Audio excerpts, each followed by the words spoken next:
Welcome back to another episode of Georgia Sports Nation. Got some more Braves content on the way for you guys today. And after a long hiatus, Georgia Sports Nation will return for many different reasons. There was a big break. Main one being, I really couldn't watch the games because I had Xfinity. There was that disagreement between Diamond Sports and then Bally Sports and the Braves and Xfinity. But once they got it back, got back into watching all the games, and now I'm not categorized as I'd say a box score watcher to watch any more of the games. So we're gonna resume Georgia Sports Nation with a little bit of Braves talk here, and this season it's been a lot for the Braves. Injuries, obviously, the name of the game when you first look at this season with Ronald Acuna, Spencer Strider, Michael Harris missing over 2.5 months, Ozzie Albies still down from that freak wrist injury, Austin Riley getting hit in the hand against the Angels, a couple weeks back. Now he's going to be out. Really, it looks like for the rest of the regular season. So and then you had Ronaldo Lopez missing a couple weeks there. You had Max Fried also missing a few weeks in the middle of the season, a couple months back. I mean, it has just been injuries for these Braves. But they are finding a way to make this divisional race and the wild card race, which they still sit in playoff position right now. They're finding it a way to make it close. Right now, the Braves sit, I believe it's 5 games out of the East behind the Phillies. And, it could have easily been 4 games. But unfortunately, the Braves let game one of the series against the Phillies go by the wayside. A couple late decisions from Brian Snitker, and then Grant Holmes letting up that 2-run homer. Nick Castellanos really was the downfall of the Braves in game one. But they bounced back in game two.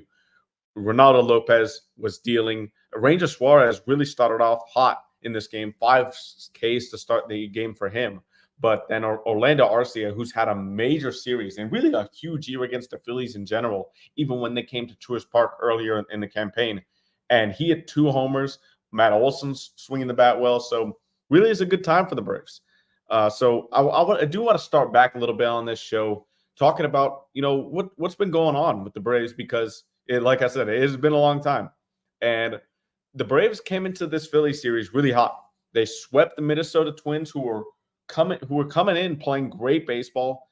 The Braves have won 10 of their last 13 games. And this is on the strength of, Marcell Ozuna continues to do what he's doing.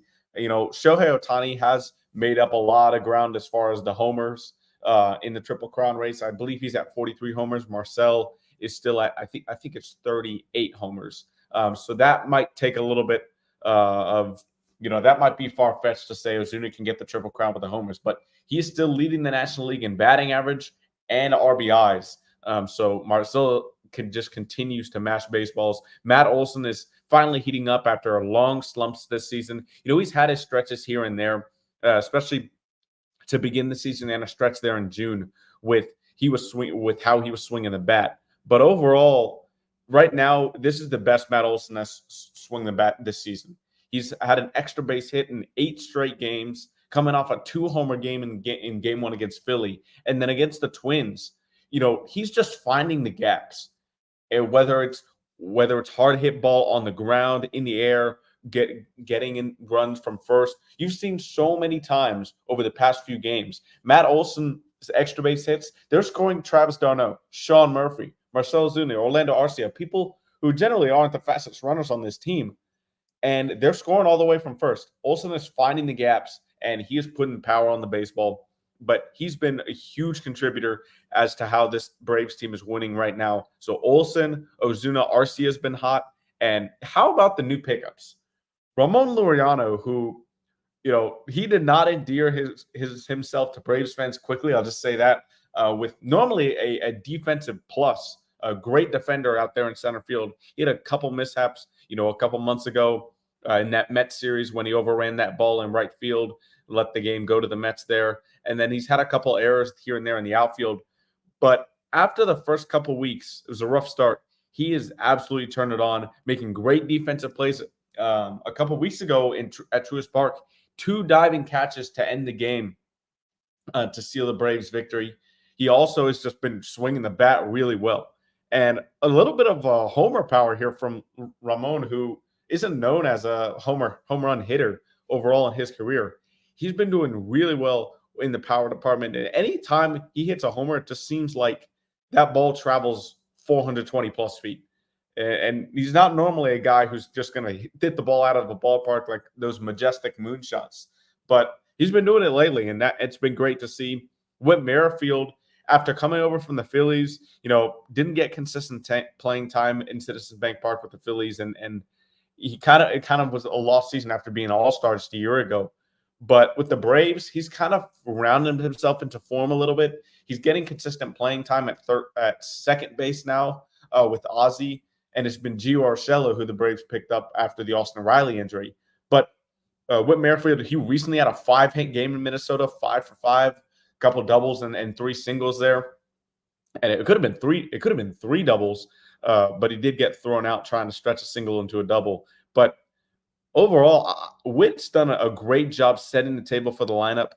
Michael Harris hadn't been doing too well in the leadoff spot, and Jorge Soler, he's kind of not the greatest leadoff hitter because he's more of like he's a strikeout candidate. Ordinarily, you want your leadoff hitter to set the tone, get on base, be quick, put pressure on the pitcher to begin the game, and that's what Whit Merrifield has done. He's stolen bases, he's got singles, he's getting on base, and that's what he's done throughout most of his career. So Alex Anthopoulos, especially with Whit Merrifield and Ramon Laureano, the 2 greatest pickups right now, in my opinion, for this season, as far as for the injuries and the waiver pickups. Those are the 2 best guys that I think Anthopoulos has done a great job of getting in here.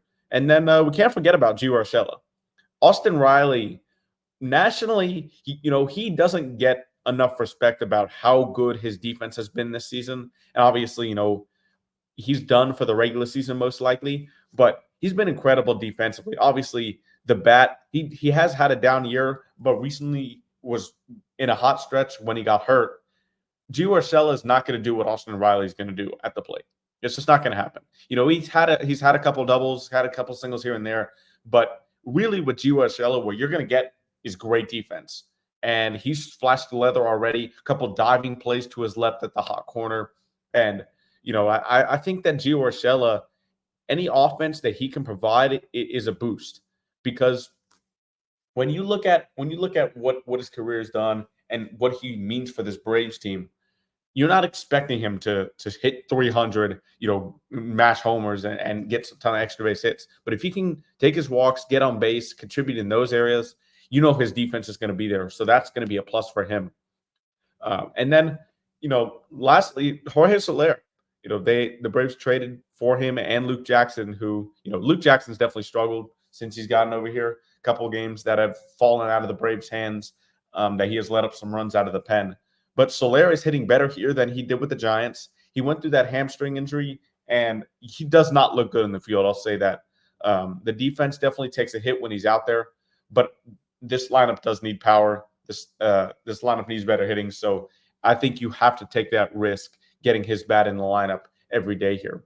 But overall, this Braves team right now, they're playing their best baseball of the season, and it's with Ronald Acuna, Spencer Strider, Austin Riley, Ozzie Albies. They're all out.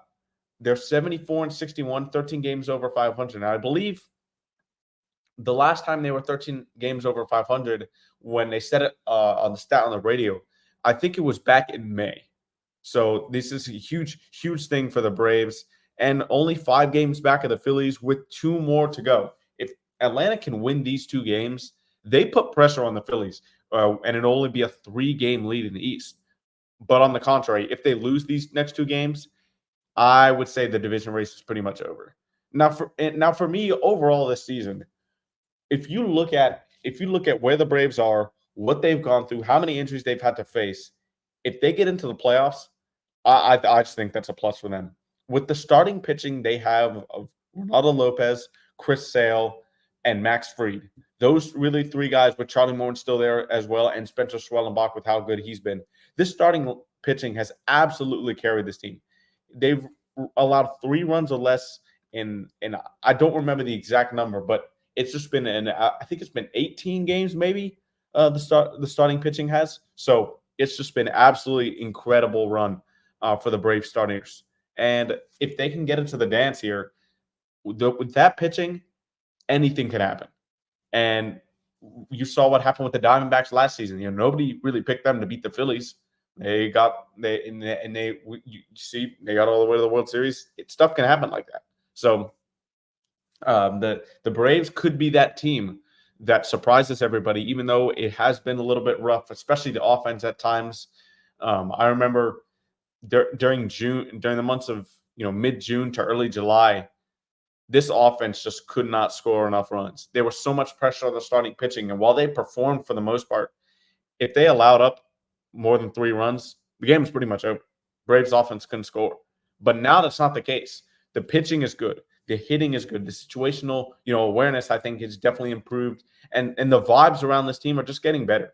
And they're winning. So that's all going to happen there when it comes to the vibe of the games. But I want to get specifically into this Phillies series because, like I said, this is the most important series of the year for both teams. I don't think there's much of a debate there. So as we go into game one, really I have the highlights here in the banner. Number one, I want to talk about the pitching matchup because I thought Charlie Morton pitched really well. He's definitely had a rocky start with those walks, hit by pitch, but he was able to escape a lot of base runners, leave them on base, stranded there, and he pitched to Bryce Harper really well. But for the Phillies, Christopher Sanchez was pretty good. The Braves historically have had trouble against Sanchez and Ranger Suarez. They didn't have trouble against Ranger Suarez in game 2, but Sanchez's changeup was really good in this one. The Braves just could not hit it until Orlando Arcia really started the scoring with an RBI double. He's been absolutely mashing the baseball over the past few weeks. And when he comes up, especially against the Phillies with what happened in the postseason last year, I feel like he has some type of payback, some type of revenge thing on him with this whole what happened with the media and Attaboy Harper and stuff. And the media is making that to be probably something bigger than it really is. But it's still good to see him playing well against a pitcher that really the Braves overall has struggled against. Matt Olson here didn't struggle at all. He hit one of the biggest, the longest homers I've seen in a long time. Over the green batter's eye, the mesh batter's eye in Philadelphia was his first homer. And then he also hit another homer to the right center field gap, which is, really big in Citizens Bank Park into the bullpen. He's not missing any more middle fastballs. There was a stretch here over a couple of weeks ago that, teams were just throwing Matt Olson a ton of fastballs. And there would be that occasional one that was left over the middle of the plate, middle, and Olson was swinging through it. Was late on fastballs, early on breaking balls, just the timing was off. But right here, he has not been off at all. Olson just clobbered that homer 450 feet. Another one went 420. And then with the Braves leading 4-0 going into the later stages of this game, into the 6th inning, they had all the momentum. Charlie Morton was still in the mound, and he was nearing 100 pitches. He allows a walk, and then JT Realmuto, credit to him, he gets on base with a single after fighting off a ton of pitches, fouling them off, staying alive. I think it was the 8 or 9 pitch at bat, and he gets a single out of it. You got runners on first and second. Brandon Marsh coming up to the plate, 2 outs. Charlie Morton's now over 100 plus pitches. Now, if that's me, Aaron Bummer's already warming up. I'm going to bring in Aaron Bummer to face Marsh. Snitker, after the game, said that he liked Charlie's curveball against Marsh. And yes, Charlie did strike out Brandon Marsh, who, in my opinion, is the most annoying player on the Phillies. He just seems to struggle against everybody else and then just rounds into great form whenever he faces the Braves. But it just seemed that it would have been a better matchup to bring in Bummer there. Lefty, a sinker baller, a guy that's not going to give up a lot of fly balls. And the wind was crazy in game 1. It was blowing really hard out to left center. And Marsh got it up in the air opposite field. And off the bat, it didn't really seem like it was going out. But it ended up, 4 or 5 rows deep into the stands in the left field. And once Citizens Bank Park, once the Phillies get their fans into the game with momentum, it's very hard to come back and really shut the door on them. And unfortunately, that's what happened. The next inning, Grant Holmes comes out of the pen. And after a hit, Nick Castellanos, who's really had a flair for the dramatic against the Braves lately, he's hit a lot of dagger homers, game-winning homers, and this was another one in the eighth to no, sorry, in the seventh to close it out. And the Braves ended up squandering a 4-0 lead and losing 5-4 in game one. The biggest thing about this game, though, to me, was Snitker's decision to leave Aaron Bummer in the pen and leave Charlie Morton out there for one more batter. While Charlie has had some good sequences against Marsh, the two biggest factors for me was, one, he had to work a lot to after that JT Realmuto at bat. I mentioned that he fought off 8 or 9 pitches, gets a single, and the second, Morton's already at 100 plus pitches. So if you're in that situation where after a tough at bat, 100 plus pitches, getting later in the game, and I just think that you need to bring in Bummer there. Now, realistically, the Braves, I forgot to mention this guy too, who's been a huge part of the Braves' success before he got injured, AJ Minter. If that was AJ Minter warming up in the pen instead of Bummer, I wonder if Snitker has a little bit more confidence to go out there and get Charlie Morton and get Minter to face Marsh. But that's something that we'll never know. And to me, that was something that really costed game one. I'm normally somebody who doesn't question Brian Snitker a lot. I know his bullpen management could be better. It definitely can. But right now, this season especially, he does not have a lot of options. Braves bullpen has squandered a lot of leads because they don't have their main guys in Minter, and Jimenez and Raisel Iglesias needs to go so much. But Dylan Lee could have been another guy that was warming up in that situation. So I just think, for the lefty-lefty matchup. So I just think that decision making from Snitker was pretty poor there, and it was a loss that it just felt like a terrible loss, even though it was a one-run game. The game was played pretty well by both sides as far as the players on the field. But it was just such a backbreaker because you could have been looking at a 5-game deficit, 4-game.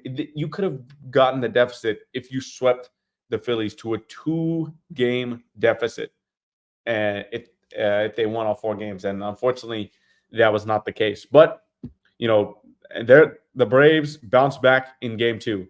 They got right back up, and facing Ranger Suarez, a guy who they've really struggled with in the past, who's dominated them in the playoffs, it looked like it was going to happen again. Ranger Suarez started out with 5 Ks through the first 2 innings, and it was the first 5 batters of the game. And the Braves just could not start out making contact but until late in the second inning when Orlando Arcia, that guy again, mashing a homer to left center, and then Sean Murphy pulls one to left field near the pole to go back to back. And then at that point, you're like, okay, this is kind of shaping up similar to last season, to last game. The Braves took the momentum, a couple runs on the board early. They got the crowd out of it. Let's see if they can hold it. And not only did they hold it, but they furthered their momentum and kept scoring. Orlando Arcia, another homer, 2-homer game. Olsen had 2 doubles. Ozuna had 2 hits. And overall, this was just a great offensive performance against a starter in which they've had trouble against. And they also hit Junior Marte of the Phillies out of the pen really well. But this was really a great bounce back. And for Renato Lopez, he has had some excellent starts against the Phillies lately. His last one, right when he came off the injured list, 6 scoreless against the Phillies. And in this one, he goes, another performance just like it. He goes 6 innings, 1 earned run, 6 Ks, 1 walk. And then for Ranger Suarez, 4 earned runs, 5 hits, and 4 innings. He's had a couple rough starts against the Braves in a row. So against the playoffs, it really seems like Ranger finds his groove against this Atlanta team. But in the regular season, he has not enjoyed the same success. So whatever the Braves find in the regular season against Suarez, they need to, if they can match up with the Phillies in the postseason at some point, they need to find that and try to recapture what they've seen in Ranger Suarez over the past couple of starts for him. But this Phillies series continues. It's like I mentioned before, it's a 4-game set. And for the Braves tonight, it's going to be another great pitching matchup. It's going to be Max Fried. It's going to be Zach Wheeler on Fox, national television, 7:15 p.m. start. And Brandon Gaudin is actually going to be broadcasting this. So it's going to be interesting to see how he is on a national broadcast where obviously, he can't be as Braves heavy with his commentary. But John Smoltz is going to be in the booth as well, and then Ken Rosenthal on the sidelines. For Max Fried here, it's been kind of an up and down. It's been kind of an up and down year. He had those first 3 starts where it was really rough. Then he had a great stretch up until he got hurt. And since he's come back, he's had a couple of rough runs, coming off a great start his last time out. Let's see if he can continue and back that up with an even better one against these Phillies, because you really like the lefties going against the Phillies lineup here. Alec Boehm in the first game, he swung, had some discomfort with his wrist. He did not play in game 2. So that's one of the righty that could be out of the lineup for Rob Thompson in game 3 tonight. You like the lefty matchup from Marsh, Schwarber, Harper, and Bryson Stott as well. So a lefty going up against the Phillies and an all-star lefty in Max Fried is definitely something you'd like to see. But Zach Wheeler's a tough customer for the Phillies. Ordinarily, the Braves have been a great fastball team in the past few seasons. But this season, for whatever reason, going from the best fastball hitting team last season to one of the worst this year, Wheeler really uses his fastball up in the zone to try to get a lot of swing and misses on 0-2, 1-2 counts. So the Braves are going to have a lot of discipline. Keep in mind that he's going to do that and try to lay off those high fastballs. But when Wheeler has that devastating slider too, it's going to be really tough. So another great pitching matchup in game 3. Let's see, do the Braves kind of take it to the Phillies and get a hold on the series with a chance to win it? Because if they do, they can absolutely still win the division. And then game 4, it's Spencer Schwellenbach going up against Aaron Nola. So Schwellenbach, with how good he's been in his rookie season for the Braves, low walk guy, high strikeout guy. And then Aaron Nola, who hasn't had a great year by his standards, but is still, he's still regarded as a great pitcher, even though he's probably not the ace he once was. Another great matchup there for game 4. So really, if the Braves match up with the Phillies in the playoffs, this is a playoff preview right here as far as starting pitching goes, minus Chris Sale. And obviously Chris Sale, I think the leading candidate for Cy Young in the National League. He would definitely be in that starting lineup at the Braves, face the Phillies in the playoffs. So that's something that it's going to hopefully happen before the end of the regular season, because I would like to see Chris Sale against this Phillies lineup. Like I said, another lefty going up against Harper, going Stott, Schwarber, and Boehm being out there too. So it's going to be interesting to see what happens in these last 2 games. But for the Braves, the amount of fight that they've had to get back in this divisional race, to overcome, they were like, I think 4 or 5 games over 500 at one point, and now back to 74 and 61, 13 games over 500. This division is not out of question. And if the Braves can get in, whether it's the divisional win, whether it's through the wild card, I think it's just amazing that this team can just overcome the amount of injuries that they've had to face this season. So that's the main thing with me for the Braves lately. And their schedule to end the season is, it's not the greatest. I mean, they definitely still have some good teams that they need to see, but they have, after this Phillies series, they're gonna go to Toronto. Toronto's gonna come to Truist Park, Colorado, Toronto, at Washington. Then they have a 4-game series with the Dodgers, and then they go to Cincinnati. So Toronto's a decent team, even though they've struggled. Then you've got Los Angeles, Cincinnati, New York, and then 3 versus Kansas City to end the season. So the Braves definitely do have a little bit of a tough schedule here. And there is a couple of series with the Nationals there, with Miami too. So there's some wins on paper at least built into that schedule. But the Braves need to take care of that business, because the other teams are going to be really tough. The Royals are on a huge hot streak. Bobby Witt Jr. is just amazing to watch. So they've been on a roll. They're right at the top of the American League Central now with the Indians, or the Guardians now. So that race is going to be interesting too. But for the Braves, let's see if they can win tonight and have a chance to win this series outright on Sunday. And if they do, they have all the momentum heading down the stretch here for September. So that's going to be huge for them.